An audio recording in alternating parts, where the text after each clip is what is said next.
Hey, welcome everybody. I'm Denzil, and this is a minute in the boardroom. Obviously, I'm not in the boardroom this week on holiday, but I still wanted to do a video because it really came to me as I was walking.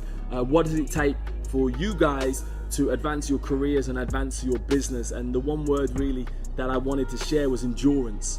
And the one thing I've learned over my time of building my career from nothing, failing at school, to becoming a director of a multi-million-pound business, to owning properties, to do really well in business and things like that, is perseverance. The one thing I've learned, there is no shortcuts to success. There's none. And a lot of you are looking for shortcuts in your career.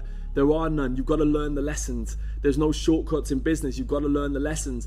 And a lot of you are quitting before you've learned the lesson, and you're wondering why success is not falling in your lap. It doesn't. You've got to learn, and you've got to wait, and you've got to persevere. So endurance is really the key. If you want to be successful, you've got to endure. Thanks for joining us for a minute in the boardroom. If you have any questions that you would like to ask myself, of how I took my career from here to here, how I've helped companies grow their profit lines, how I built a property portfolio, whatever it may be, okay, send me your questions and we'll try and answer those in the boardroom. But listen, go out there and be the success that you know God's calling you to be.